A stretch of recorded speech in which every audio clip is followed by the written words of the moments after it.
and welcome to Woo Woo. I'm here with Irene. Hi, Irene. Hi, sweetie. Hi. Irene, we're going to have a little chit chat before this episode so we can chat about a few items on the docket. First of all, I know this is a timely thing to bring up, but tonight is my opening of the show High Spirits at City Center in New York City, the Encores series. And the reason I bring it up is, well, it only runs for 2 weeks. So that's why, this is a timely announcement, but it goes February 4th through 15th. But the reason I bring it up is High Spirits is a musical that has a lot of woo-woo involved. It involves ghosts, there's Ouija boards, and just a lot of woo-woo. And Andrea Martin, who's hilarious and one of my comedy idols, she is playing Madame Arcadi, who is this goofy medium, and she even has a song about a Ouija board in it. But it's so fun to watch her, and I just thought I'd throw that in there for anyone interested in woo-woo and Broadway. It combines both of them. But the reason I bring it up here is because our guest from last week is Philippa Soo, who's the star of High Spirits and was the star of the original cast of Hamilton. And Irene, as we discussed with her last week, she grew up in a haunted house. Yes. So if you have any interest in Broadway and woo-woo, make sure you check out last week's episode with Philippa Soo and come see High Spirits with the hilarious Andrea Martin. That's my little theater plug for this week's show. Also, Irene, we wanted to talk about for next week's episode. So Irene and I just last week, I think it was. God, it seems longer than that. But anyway, Irene and I went to San Francisco Sketch Fest. I've done the Sketch Fest like many years in a row, but we did a live broadcast of the Woo Woo Pod, and we had two guests on. One is a guest that we've had on before, Tom Lennon, who's a joy to be around. And the other guest is Cole Stratton, who started the San Francisco Sketch Fest with two of his pals. And they were our guests, but we had a live audience, right, Irene? Oh, it was so much fun. We got out of Dodge with the big snowstorm, and we had so much fun at Sketchfest in front of a live audience. So much fun. And you're going to want to listen because a woo-woo occurrence happened right there during the podcast recording with the audience there. We had a surprise woo-woo experience, so that's all we're going to say for now, but it was pretty crazy, and we want you to listen in on that because it was definitely, we couldn't have asked for more woo-woo than what befell us during the pod. It was crazy. The only thing I can think of is, mind-blowing emoji. It really was a moment where you're like, what? So tune in for that. We couldn't have asked for a better confluence of events. So yeah, tune in to next week's. This is our first live show, and it actually, so what was fun about it is we weren't really sure how it was going to go, but we asked the audience if they had any woo-woo stories, and we got some great stories. And so we want to do that again. So we're sort of brewing and plotting about that. We might try to do one in New York, a live woo-woo show with audience participation, because we got some good stories, just people raising their hands. So everyone has a story. That's the theme of woo-woo, is everyone has a woo-woo story. So in summary, what do we got here? We got High Spirits through the 15th in New York City. Come see I'm a Maid, but Andrea Martin is a hilarious medium and so funny. Come see High Spirits. Listen to Philippa Soo's episode from last week for a Broadway haunting. And next week, listen to San Francisco Sketch Fest. And coming up right now from your favorite movie, Pitch Perfect, we have Hana Mae Lee. Welcome to Woo Woo with Rachel Dratch, the podcast that explores the unexplained with humor and curiosity.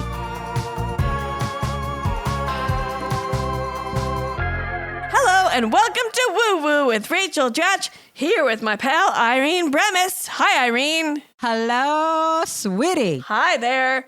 Well, Irene, today we have a guest that you brought in. You roped in, may I say. I roped her in, I did. You guys met, I guess, on a movie set. I'm going to hear about it in a minute. But I know that she was in the Pitch Perfect movies, and that's exciting. And I was also reading about our guest today, and she's really an artist of jack of all trades, Renaissance woman from what I was reading up on. But anyway, please welcome Hana Mae Lee to the show. Hi, Hana. Hello, everyone. Hi, Hi. So you two met on a movie set of some sort? We did. And the minute I saw her, I was like, look at that little vixen. She is gorgeous and talented. And then Rachel. Yeah. She started spilling some serious woo-woo. Amazing. And I roped her right in, sweetie. Roped her right in. That's what it's come to, Hana. As soon as we're out and about, we hear anyone say a woo-woo story, we're like, how would you like to come chat with us? So that's right. You fell That's into what I did. Irene's trap there. Anyways, Lair. thank I you. love that. Thank you for joining us. Thank you. Of course. How fun. What's up, everybody? So wait, you're an actor and you have a band too? I have a couple bands, but one just debuted called Grave Condition. And we debuted our first album called Atmospheric Paradigm, which I wrote a song called Like a Ghost, which we'll talk about the meanings behind all that soon. All right. But yeah, it's a goth electro band that I did with Mark Mallory, who's an amazing musician. He has two other bands, Linear Gateway and Cortex Accelera, and he's absolutely incredible. So I love hearing these band names. It makes me feel super old, but I love Yes, hearing it really does. the names of the things the kids are listening to today. Ditto, sweetie. But also, I was just looking at your dossier, if you will. You have done all sorts of artsy things over your lifetime. You've done fashion design and jewelry design and music and acting and makeup artistry and everything. I mean, you have more talents than, 6 people combined. So maybe tell even us 7 or 8. a little about how you became the artsy chick that you are. After saying all that, you know what I really want to do? And I'm going to do a plug in here. Oh, yeah. So reach me out, everyone, if you are interested. But I really want to start a division at like a network now. Like after doing all that, like I have so many friends that are so talented, have a resume, have like huge awards, accolades and everything, but they're just like waiting to get stuff made. And I want to run a division where I not just collaborate with all these artists and directors, but make sure that they get like a pretty like good budget and get it seen out on a platform. Wow, yeah. So that's my next Producing, adventure yeah. that I'm like trying to do, where it's not just like, now we got to sell the movie, but it's like you will have distribution. People are going to have eyes on this film and, like get the things you need. That's my next a adventure platform. because, so I want to like go somewhere where they already have that, meaning like the eyes and kind of the whole thing. So you're like, tell me more about this. I'm like, that's where I want to go next. No, that's good. Put out where you're wanting to go. Yeah. Manifest, sister. Manifest it. Yes. Throw it out into the universe. But you are doing some acting and some, well, of course, the band. Oh, yeah. Yeah. I've always wanted to make people laugh, which got me into acting. And then music is just something that I wanted to try and tell a story in a shorter amount of time. And then jewelry and art just kind of has been in my nature. And I love it. I love being around it. I love making it. I love being surrounded by it. Wow, all right. But I was wondering, because Pitch Perfect is such like iconic movie, and I know you said that when you were making it, you guys didn't know what. By the way, I know Kay Cannon from back in Chicago days. Yeah, that's right. Yeah. But anyway, like, could you just tell us a little bit about the experience of making Pitch Perfect, just because so many people know it and have seen it and love the movie? Like, what was it like? We want to know. Well, I mean, was that like, I know you've done a lot of stuff, but was that like a kind of a big hit for you, or was that just like another day at the office kind of thing, or were you No, excited that was about my first movie. Okay, That was my first one. Yeah, so like up until that point, I've been doing a lot of commercials and print and wanting to break out into TV and film, but it was like really hard for me to like even get like anything, and I wanted to do more comedic stuff. So that month I got Workaholics, where I met Adam Devine. And he's like, I got Pitch Perfect. And I think I had gotten it like literally maybe a few days. I think he had booked it like maybe a week before me. I could be wrong though. But we're like, we're going to be there together because I didn't know anybody. I didn't know anything. And then I did this Mike and Molly shows. Everything kind of lined up on that kind of month. But yeah, it was really exciting for me. But because it was my first movie, my first time traveling outside of California, I was like, am I going to get hostiled? Like, because I didn't know what was happening. We didn't know Universal's behind it. There was like not a lot of details except you're flying out to New Orleans, and my parents are like, "Are they gonna kidnap you and like sell you?" I was like, "I don't know." But anyways, that was just some personal stuff.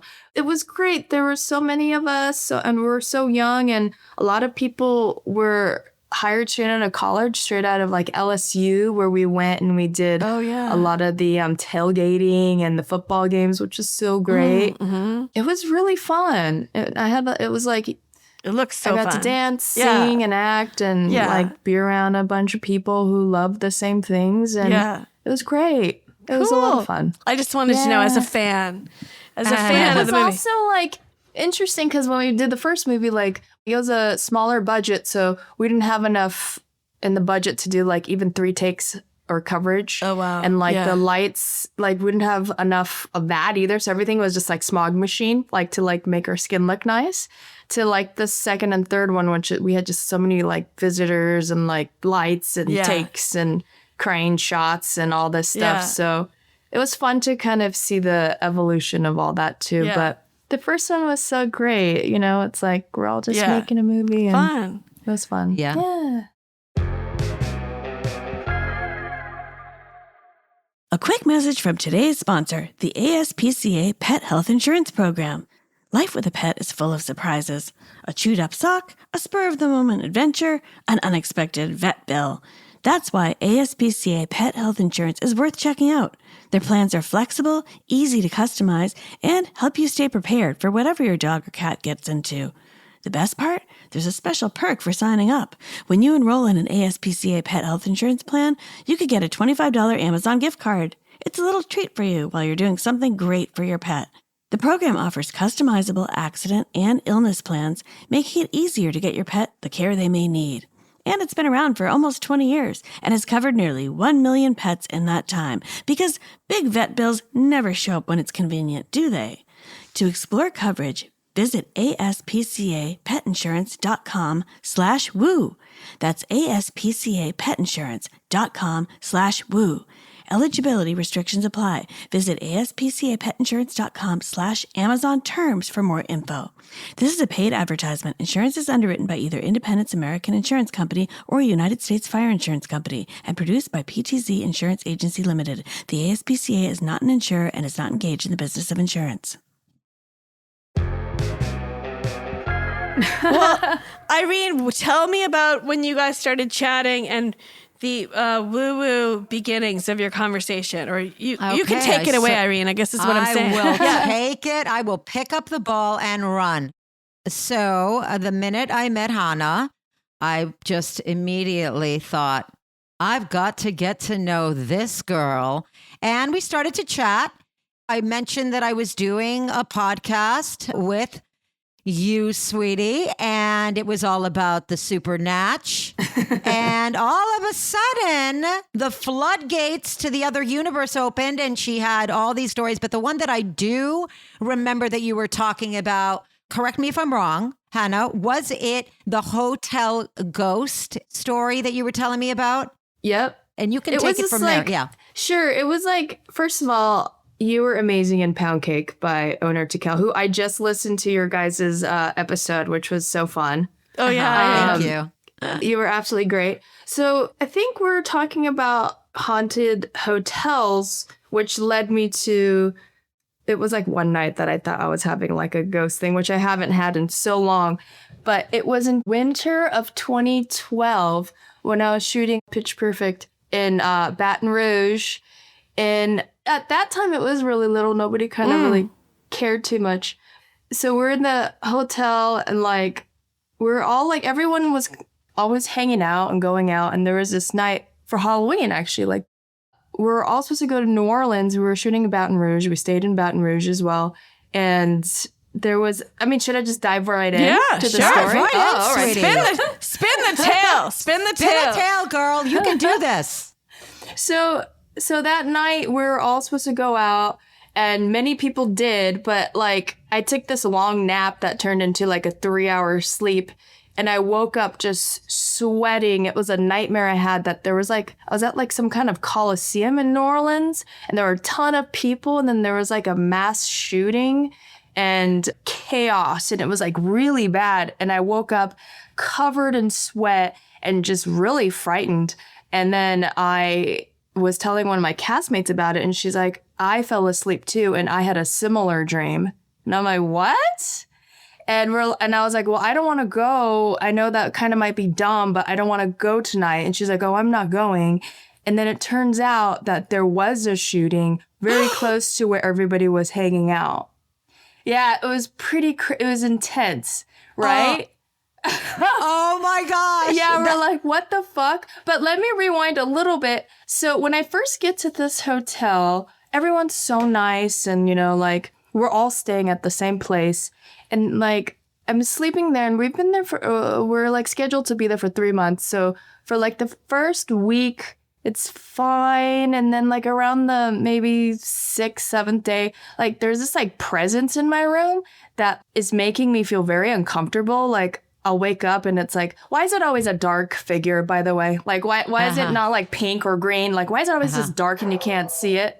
Yeah. And the dog barks. And the dog barks. She's like, the dark figure. So there's this dark figure, and it's like, it feels like it's watching me. And they're always watching. What else are they going to do? They're just like, oh, here, this person is sleeping again.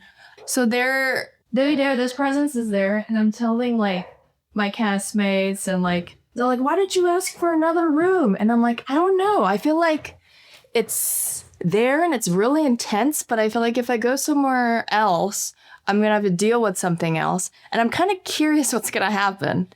So it was like very strong, and like this presence was like very angry, but nothing would happen to me. I would just feel like that was happening. And then it gradually started to fade. So by like 2-3 weeks later, it was gone. Like I never had that presence in the room again. When you say, And I was quick like, that question, is strange. quick question. When Yes. you say presence, was it like a vibe, or was it like you're actually seeing a figure?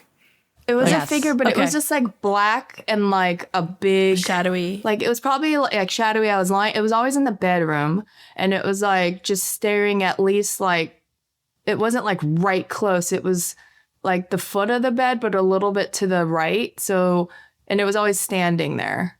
It was probably like, if you're lying down, it probably looked like it was like 6 feet tall, but it was just like, you know, like you couldn't even make out a face. It was just right. like a thing. But I never felt like, you know, I heard you talking about like feeling like, you know, someone's holding you down and you can't breathe. Yes. It wasn't one of those kinds of things. It was different. I never felt this kind of thing before. But for some reason, I'm just like, no, I'm going to just stick with it, see what happens. And then it just left, but not like immediately. Like it was just, it found peace or whatever, and then it was gone. And then like Halloween came along, and then I had that weird, I don't know if it was a vision or a nightmare or whatever it was, but the fact that my other castmate had that was really strange. And then when they came back, they're like, there was a shooting. We're like, what the fuck? So that was crazy, but then it doesn't end there. So I come home after the shoot.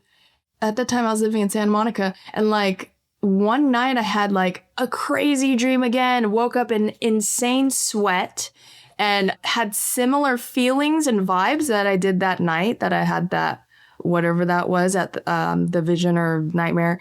And it was like something happened on Magazine Street in New Orleans, or like something happened again. And like I looked it up that morning I woke up, and lo and behold, there was like a shooting. But like that one happened previous to the dream. So maybe I was just there, like my spirit was still there, because I really loved Baton Rouge in New Orleans. Like I generally felt like super connected, as I'm sure a lot of people do, but it was strange. Wow. Well, it's very strange, especially that this is like two woo-woos wrapped up in one. The premonition in itself, and then having synchronized dreams with someone else. And then that event actually occurred, this ominous event that actually occurred. At the start of every year, women are hit with the same message, new year, new you. But what if you didn't have to reinvent anything? What if real change was already happening, quietly, naturally, and from within? That's exactly what Nutrafol believes. That real hair growth doesn't come from quick fixes or unrealistic timelines. It comes from building a routine that nourishes your body with what it needs consistently over time. Nutrafol is the #1 dermatologist-recommended hair growth supplement brand, trusted by over 1.5 million people. Their formulations are designed to target key root causes of thinning, things like stress, hormones, nutrition, and aging, all based on your life stage, including formulas tailored for postpartum and menopause. Nutrafol's hair growth supplements are peer-reviewed, NSF certified for sport, and clinically tested to measure improvements in growth, quality, and strength. See thicker, stronger, faster-growing hair with less shedding in just 3 to 6 months with Nutrafol. For a limited time, Nutrafol is offering our listeners $10 off your first month subscription and free shipping when you go to Nutrafol.com and enter the promo code WOO. Find out why Nutrafol is the best-selling hair growth supplement brand at Nutrafol.com, spelled Nutrafol.com, promo code WOO. That's Nutrafol.com, promo code WOO. What about your castmate? Was she like freaking out? Was her dream in a coliseum also with the shooting? Like, what was her dream? It wasn't in a coliseum, I don't think, but it had to do with extreme violence and something that had to do with like someone dying or something, but it was pretty bad on her end too. But it wasn't like mine was in a coliseum, but it was like, it was super violent and like very shocking. And like we were there, like our castmates were there. So that was kind of the similarity of the dream more than the exact details of it. Right. But it was strange because I'd never had like a similar dream, I guess, like that before. I have a question, like with the dark figure that you saw at the foot of your bed. Were you like in the, and you know what I'm going to say, Rachel? I do. The hypno. Here it comes, people. This is Irene's favorite word. Hypnagogic stage, which means is like in between. That scared me. That gave me a chill. Oh my God, that actually scared the shit out of me. It scared her. If our listeners could see what Rachel's face did, she literally got scared to death. It was like right in my headphones. It got me. Like I got instant fear feelings. Like fear. Like that sounded demonic, sister. But Hana, like when you saw it in that in between, now the hypnagogic stage, you know what it is. It's in between sleep and being lucid. And you can, I feel like the veil is very thin. Okay. A lot of people say, well, you know, you could be sleeping and dreaming and you're actually in a dream state. But we've also had guests that, you know, swear that they actually, like the veil is thin and they could see certain things. So for me, I guess my question to you is, you felt this oppression when that figure was at the foot of the bed, right? And you were frightened, but did you feel like at any point in time you were in danger? And what do you mean like it started to kind of go away? Like did it show up every night and then eventually just show up less frequently? I mean, what did you mean by that? Well, you know, I've had certain times where those kind of figures have happened before, but they're always kind of similar. Like they're always like, I'm like freaked out and I'm like, get out of here. And like, it just happens like once in a while. And I think not in a long time, but I used to always kind of get those. And but then this was you guys know, not really. Nobody else gets them. You mean you've seen these figures like many times? Yeah, but this one, like, I think the energy was different. Yes, but I have seen those figures many times and it always kind of freaked me out, but they never change except one time it was like really violent. So I'd see the figure and then I'd like hallucinate and it's like has a chainsaw and it's like fucking going crazy. But that hasn't happened since college. No drugs. But anyways, back to this story. We were going to ask if it was an acid-induced. But with this one, it was different because it wasn't violent or like it was intense and angry, but not directed at me, I guess. It felt like it was like a weird energy that I'd never experienced. And I think that's why I was scared, because I didn't know it, but I wasn't frightened, like, I need to get the fuck out of here, because I was very curious back then. So I'm always like, well, what would happen if I just sat here and, like, it came again? And what would happen to me? Like, would something happen? And I'm, like, kind of curious if it would. And I'm kind of like, I'm not trying to fight with it or trying to dominate it or telling it to get out. Like, I just wanted to see what was going to happen. So when I would see it, and like you were saying, it's like sleeping, but then you're kind of awake, so you kind of see a little bit. It would just kind of be very angry. And then that happened like maybe twice. And then that's when I told people about it. They told me to get out. And I said, no, I kind of want to just stay and see what's up and why is it so angry? Right. And then when I would see it again, don't think I would talk to it, but I was very like calm about it, even though like I was really kind of freaked out still. And then like a few weeks, I think into that, like it just started to still show up, but I didn't feel it so angry anymore. And then it would just not show up at all. And I was there for 3 months in the same room. So I kind of was like, oh, well, I hope it's fine now, whatever that was. But it was strange. Well, what about other cast members? Did they experience any sort of like... It's funny because that's where me and Irene were talking about it. Was I was staying in New York, and the next morning I woke up and I couldn't find my shirt that I had like folded and put in the drawer.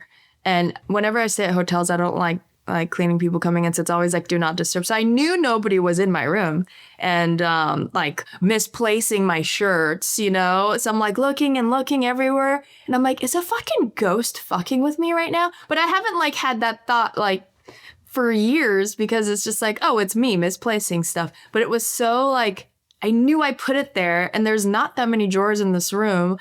And then the person who was managing it, he's like, yeah, you know, that place, people say it's haunted. I was like, what? Cool. Well, I want to say this. You know where she was staying? Correct me if I'm wrong. She was staying at the Bowery Hotel. Is that where you were staying? I was exactly staying at the Bowery Hotel. Ah. Well, you did remind me, though, that we had Leah Delaria on here, and she fully believes in ghosts, and she was at a hotel. This was in San Francisco. She had a very similar story where she, like, folded her clothes neatly and left them on a thing, and then, like, they weren't there. And now in that hotel, there was, like, rumors that a ghost would, like, mess with people. And then same thing, like, she's very meticulous, and I guess they found it, like, 3 days later, like, folded up. I don't know. I don't understand. Weird. But... Well, that's similar. where Irene's like, are you sure it wasn't you, like, misplacing? I was like, Irene, no, I totally get that because, like, you know, jet lag, whatever. But I'm like, no, and I checked, and I went home that night, or to the hotel, that room. It was exactly where I put it. Like, in that drawer. I'm like, what the fuck? On the top. I'm like, that's You're fucking with me. You're fucking with me. I know. It's not that I didn't believe you, sweetie. Know this, okay? I had to do my due diligence and do some cross-examination. Well, for our listeners. I do that with myself too, but that's where I was. She's like, wait. And I was like, but I do have this other story that was like freaking crazy. I wish I could. No, I totally agree. I wish I could blame ghosts for all the things I misplace. Irene knows this. Unfortunately, it's just me, a mere mortal, forgetting where I put things. I love to cook, but I don't have the time or the will to do it every single day. There's gathering the ingredients, cleanup, and yes, the occasional fail where it all goes in the trash. What a waste. And also, takeout can get really pricey right now. Have you noticed this? Well, that's why I'm really excited to talk about Tovala. This podcast is sponsored by Tovala. Tovala is a smart meal delivery service, fresh meals, and a smart oven that does the cooking for you. Tovala makes it so easy. I signed up for it in spite of the fact that I do like to cook, and I had this thing in my head, like, I should be doing all these meals myself from scratch. But Tovala has bailed me out of so many meals per week. Not only that, I do have a teenage son who has taken to eating 2 dinners, one after school and one later on at dinner time. And it makes it so easy to have one of those meals be Tovala, at least one. Tovala's meals are chef-crafted and taste just like homemade meals. I can vouch for this myself. And all of Tovala's meals are made with real, fresh ingredients. It's like, does anyone remember the Jetsons? Is anyone remembering that cartoon? It's kind of like the Jetsons. You just scan the meal's QR code, pop it in the oven, and it cooks everything perfectly. Steams, bakes, broils, automatically. Also, Tovala's smart oven isn't just for their meals. The toaster function is perfect for doing garlic bread or bagels to perfection. And you can also use the oven to scan store-bought groceries like Eggo waffles, Pillsbury cinnamon rolls, Amy's frozen meals, just to name a few. Yep, you just scan that code and boom, that's it.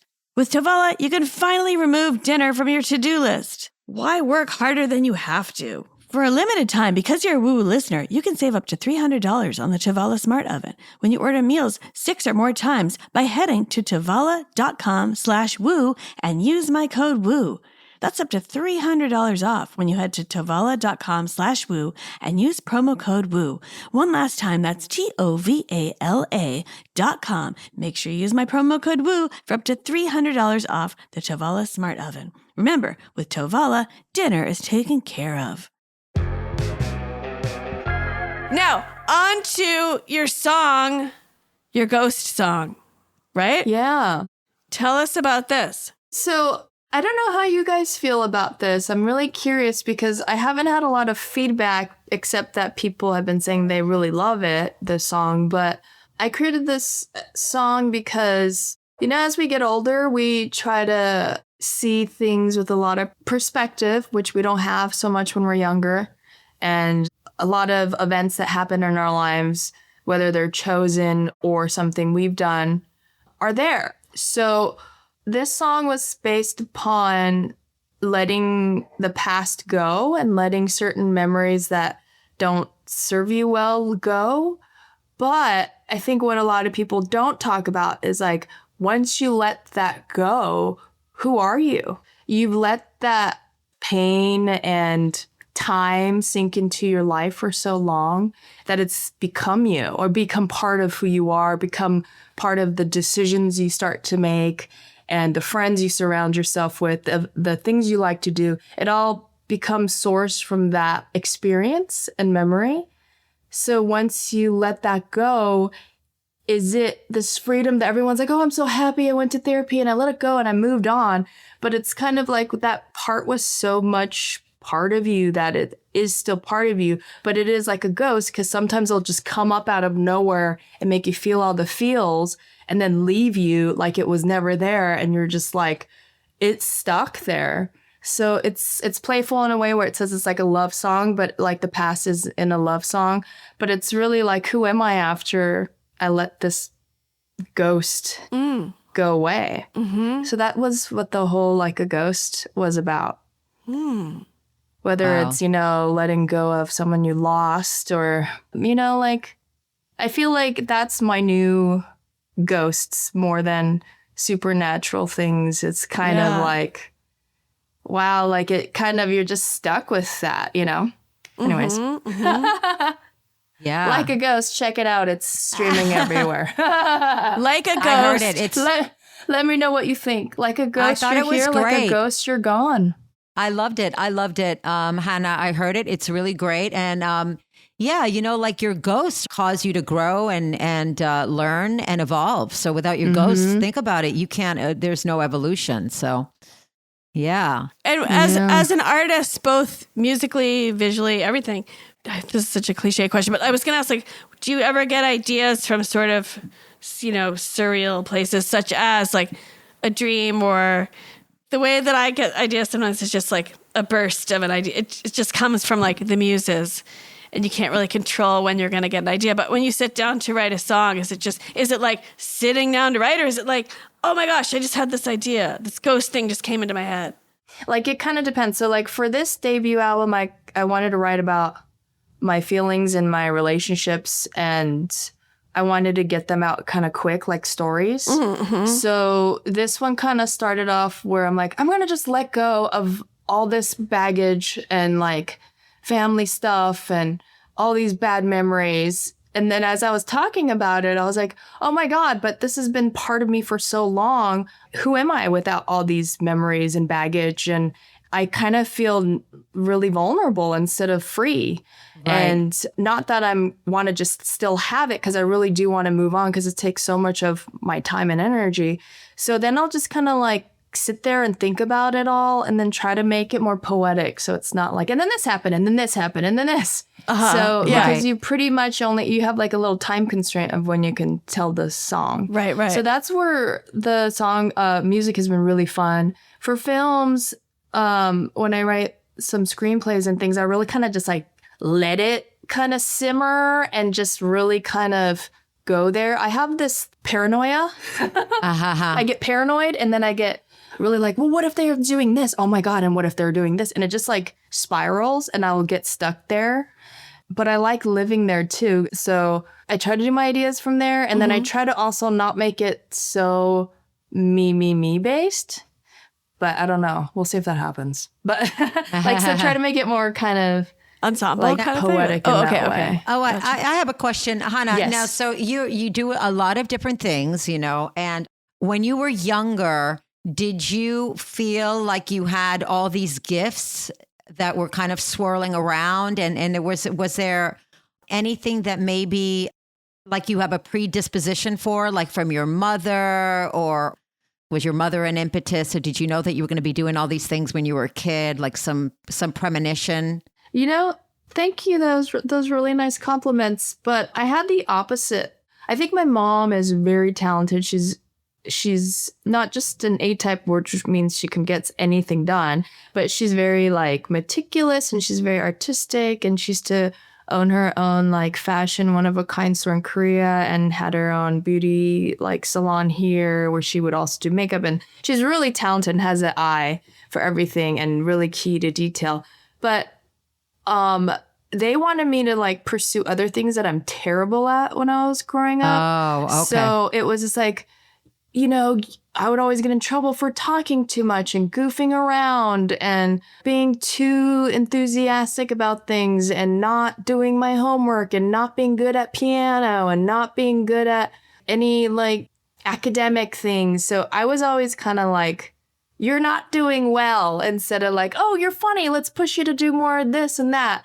It was kind of more like the standard way of what, you know, an immigrant parent feels their children should be like. So like the best education of this and violin and piano. And like, it wasn't like, oh, well, she doesn't like this. She talks a lot and jokes around. Why don't we like make that her performance thing? It was more like, stop goofing around and take life seriously. So it wasn't really. So it's like I didn't from know you. I had that. It was like this is from from you. you. Like some seed in you just kept pushing you to be your own thing. Like it sounds like. I think so. Like you were saying, like, you know, my mom is very charismatic, and I think I got that from her too.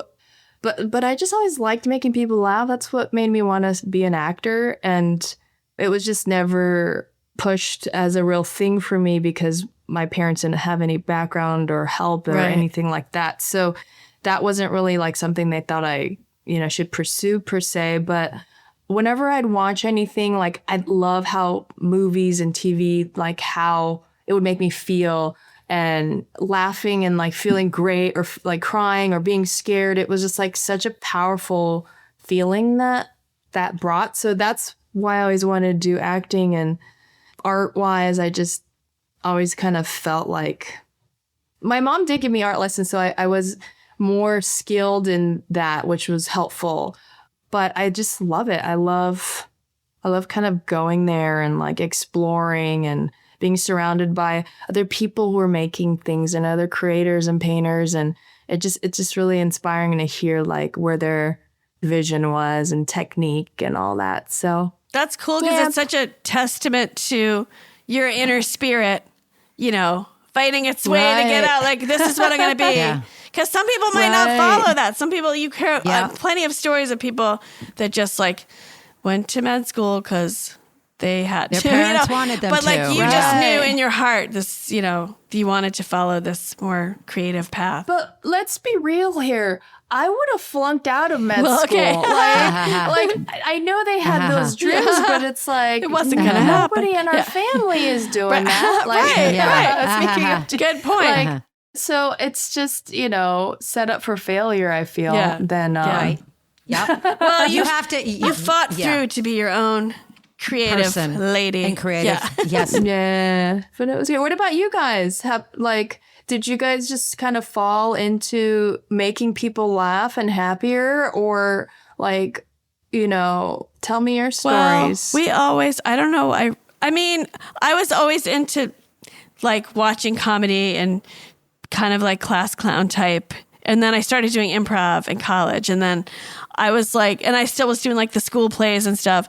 And I just was gravitating towards comedy. So I decided to move out to Chicago to do Second City, which is how I know Kay. And then just sort of like give it a shot kind of thing. And then this is the nutshell version, but just like pursue it that way. Yeah, I always just liked goofing around, I guess. But Irene, what about you? How did you? Yeah, I also, my mother had me in like commercial acting schools, piano. I also come from immigrant parents. They had me in all this stuff. But, I think that I love writing, and I got open mouth, insert foot in high school, as we know, Rachel. And I thought fusing those two things together. Open mouth foot. You're so cute. Open mouth, Open mouth, insert foot. foot. It was a superlative, and it's very hurtful when you think about, as Bianca Del Rio reminded me that people actually agreed on this as a group. But I got open mouth, insert foot, which is kind of like how I am as a comic, a little bit inappropriate, a lot of bit inappropriate. And also I always used humor to diffuse all of life's negativity. So it was like it was like the natural course for me to take. Big mouth, using humor to just bring in some joy and diffuse, negative situations or hurtful And you do situations. bring in You're humor. really good at it. Yes, you do, are, Irene. babe. You're Thank very you. magnetic, and you're so charming. There's a little storefront place here in New York City that always has a big line in front of it and a big crowd around. And when I first saw it, I was like, what is this? What's all the fuss about? Well, it was Brodo Bone Broth. This podcast is sponsored by Brodo. Welcome to the hottest trend in nutrition for the last 2,000 years, bone broth. Brodo's bone broths are made from scratch, no concentrates, preservatives, or shortcuts. So now you don't have to be in the city at the little store. You can get the best bone broth money can buy delivered right to your home. If you've been on social media lately, I'm sure you've heard people talk about the importance of gut health. But how do you actually get better gut health, especially in colder months? Brodo's bone broth to the rescue. Brodo makes bone broths that are delicious enough to drink on their own. I don't know about you, but I'm also continuously hearing about how important protein is, and each cup delivers whole food protein, about 10 grams per serving, along with collagen-building amino acids, electrolytes, and nutrients to support gut health, immunity, joint, skin, and general wellness, all under 50 calories and with zero sugar or fat. Brodo was launched by award-winning chef Marco Canara. He started selling Brodo out of the side door of his East Village, Manhattan restaurant 11 years ago, just like I said. Now, whether you want a quick, warm drink or a nourishing base for cooking, Brodo makes it easy. I use Brodo to make soups, and it just makes the whole soup so much better than just a simple store-bought broth. But like I said, a lot of people just drink it on its own as a super healthy snack. And Brodo comes in 8 delicious flavors, from classic chicken to more creative blends like ginger, turmeric, herb-infused, or veggie-based broths. I recommend trying their sampler pack so you can figure out for yourself which flavor is best for you. Shop the best broth on the planet with Brodo. Head to brodo.com/woo for 20% off your first subscription order. And use code WOO for an additional $10 off. Once again, that's brodo.com/woo for 20% off your first subscription order and an additional $10 off if you use my promo code WOO. Did they tell you about the Penji reading, Hana? I wanted to ask you about the Penji reading, but maybe it's just going to happen and my questions will be answered. Oh, so you think of a yes or no question, one that you don't mind revealing.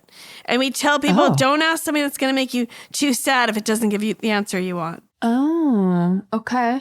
You know, it's kind of hard because I'm always like, what are you guys feeling and what do you want to tell me? Oh, right. Oh, okay. Let me think of a question. Yes. How about this? All right, I'm thinking of a question for you. Okay.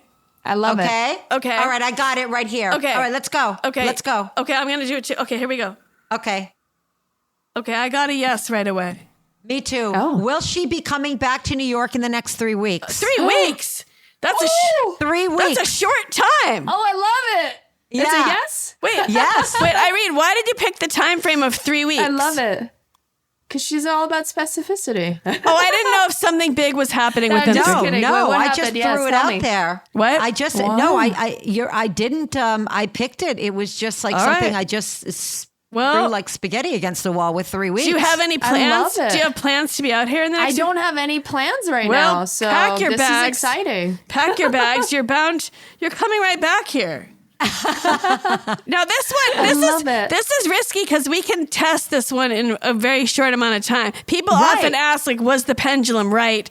Irene, Right. you really swung for the fences with putting only 3 Oh, weeks. my You could have gosh. made it 6 months and had a much better. I love it. I love the 3 weeks. That's even better. That's more exciting. All right, It's now we good. can test Penji's powers. We can really test. I hate putting the squeeze on Penge, All right, but okay. well, Well, maybe it wasn't. Maybe they just wanted to, be like, absolutely yes. Because, Rachel was like, it's a definite I yes. know, Like, it whatever. was. Yeah. Yeah. So it wasn't like, maybe. It was like, yes. It was yes. Yes. All right. Well, Amazing. I've never been so scared as when you did that devil voice into my ear. So there's that. That was.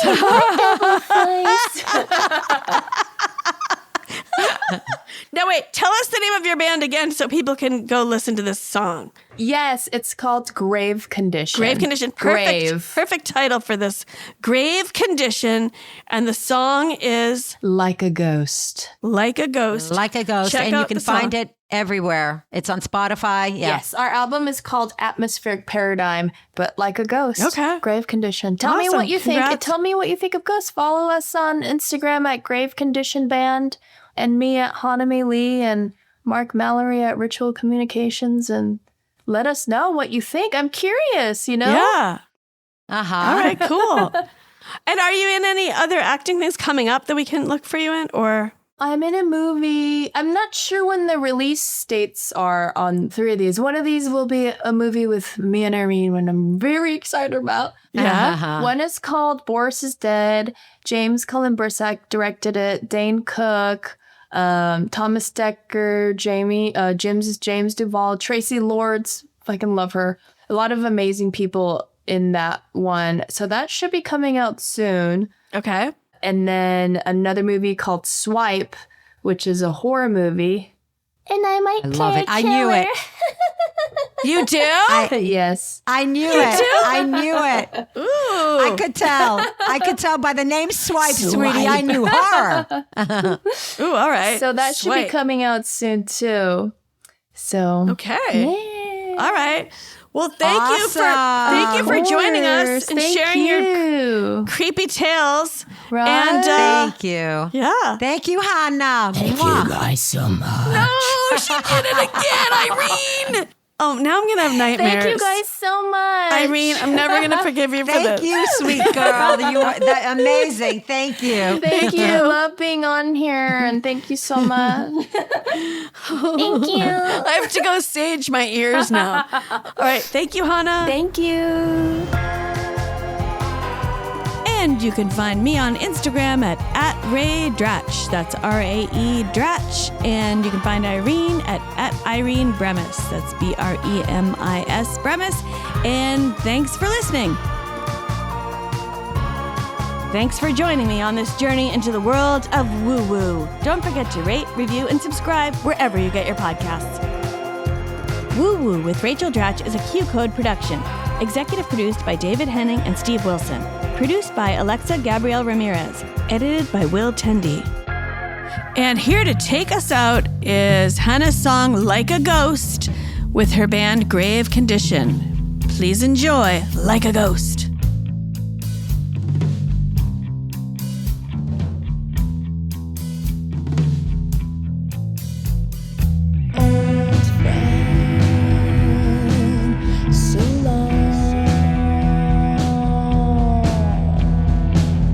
Of me, you're gone.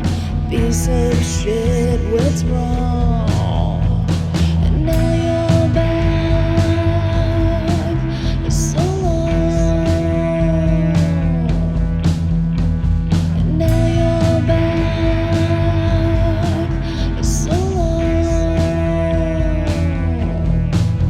Like a ghost, you're here. Like a ghost, you're gone.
That you're here, sad when